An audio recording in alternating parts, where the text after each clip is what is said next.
In this prologue, we'll be taking a look at Alpha Waves, a game originally for the Atari ST, created by Christophe de Dinechan in 1990. I'll be playing the game in CGA mode. First a little bit of VGA, and then you'll see why.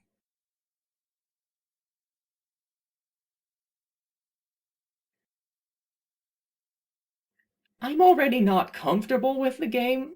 Games with moving cameras make me sick, but this flicker just makes it 10 times worse. I don't think it's a problem with DOSBox, since I tried it on real hardware and it does the same thing. If anything, it flickers even more. This is awful. I think CGA mode's rolling intro is really neat. It's not present in EGA or VGA.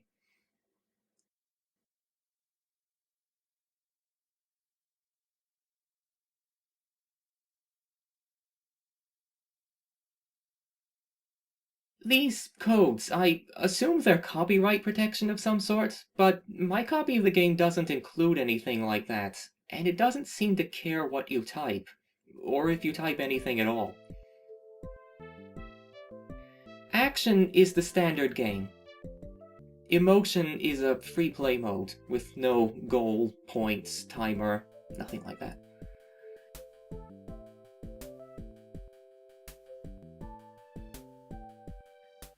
The gameplay itself is fairly simple.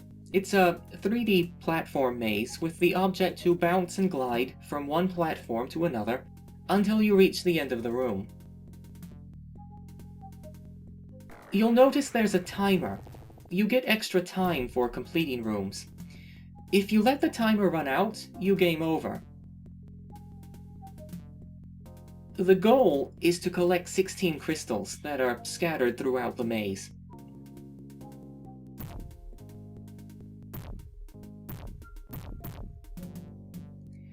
In its conceptual stage, Alpha Waves was intended to be less a platformer and more of a Smurf simulator.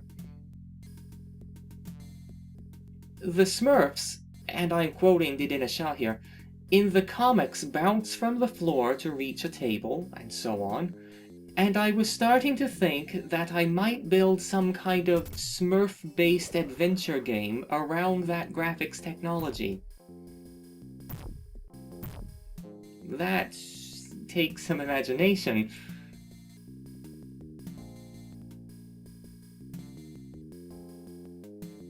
Not to downplay the game itself, but the real innovation of Alpha Waves is the method it uses to draw 3D objects. Are you familiar with QBasic, the basic interpreter that came with DOS up until it was discontinued in, I think, 2000? Maybe you played the Gorilla's example game. Anyway, QBasic has a command called draw that allows you to tell the computer to say, start at any given point on the screen, then draw a line up for 20 pixels, right for 10, down for 5, etc. The algorithm Alpha Waves uses to render its shapes is not too dissimilar. The only difference is that the starting point can be rotated in 3 dimensions before beginning the draw instruction.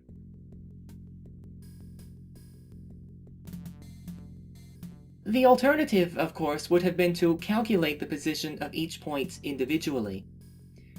For CPUs of the time, doing that would have been too costly a process. At full screen, the program couldn't have run at more than a frame or two a second. To get an acceptable frame rate, the draw window would have had to been shrunk to a quarter of the screen or smaller. The trick used in Alpha Waves may seem incredibly kludgy, but it trivializes image transformations and allows the same slow processor to render dozens of polygons at full screen at a good 15 frames a second.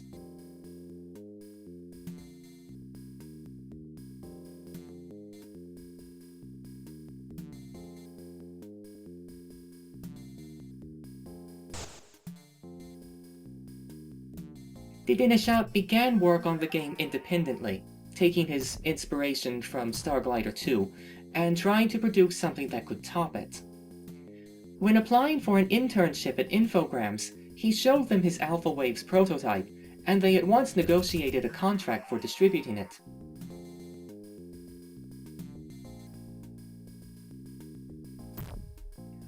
Around that same time, Infogrames had hired Frédéric Reynal, and he was tasked with porting Alpha Waves from the Atari ST to the PC.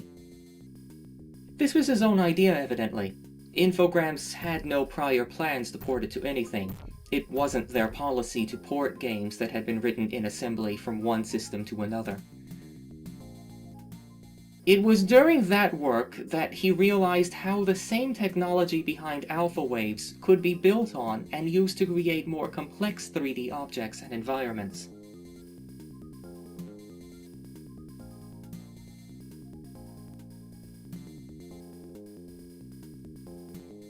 And I don't think I'll be playing any more of this. As I said, 3D games with moving cameras make me incredibly motion sick.